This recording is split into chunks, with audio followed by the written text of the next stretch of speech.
இந்த அவல் உப்புமாவுக்கு நல்ல திக்கான அவலாக 1.5 கப்பு மெஷரிங் கப்பில் எடுத்திருக்கேன். லேஸ் அவல் இதுக்கு நல்லா இருக்காது. அதை தண்ணி ஊற்றி ஒரே ஒரு தடவை கழுவிக்கணும்.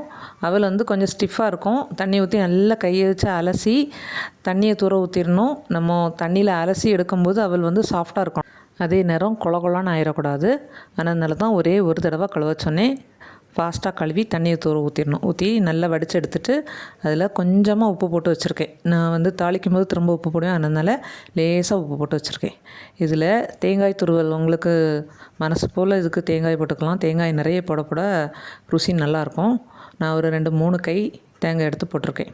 இப்போ அடுப்பில் ஒரு சட்டி வச்சு அதில் எண்ணெய் ஊற்றி கடுகு, உளுந்து, காய்ந்த மிளகாய், கருவேப்பிலை இவ்வளவும் தாளிச்சிட்டு சின்ன வெங்காயம் இருந்ததுன்னா சின்ன வெங்காயம் போடுங்க. நான் பெரிய வெங்காயம் ஒரு பாதியும் ஒரு பச்சை மிளகாயும் கட் பண்ணி போட்டிருக்கேன்.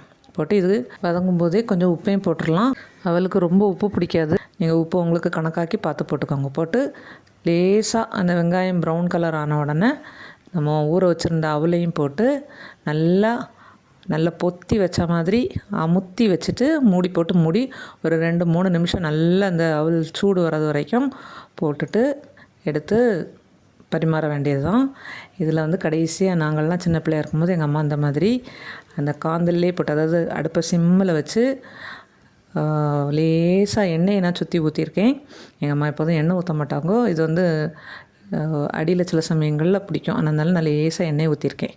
ஊற்றிட்டு கொஞ்சம் நேரம் அப்படி போட்டு வச்சுருந்தோன்னா அது வந்து ஒரு மாதிரி முறுமுறுன்னு வத்தல் மாதிரி ஆயிரும்.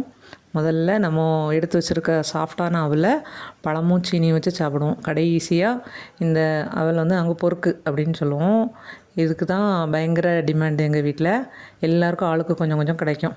இந்த பொறுக்கை எடுத்து கடைசியாக அந்த இனிப்பு வாயிலேருந்து மாறதுக்காக இதை சும்மா அப்படியே சாப்பிட்டுட்டு ஸ்கூலுக்கு கிளம்பி போயிடும். நீங்களும் இந்த அவல் உப்புமாவை கண்டிப்பாக ட்ரை பண்ணி பாருங்க. உடம்புக்கு ரொம்ப ரொம்ப நல்லது.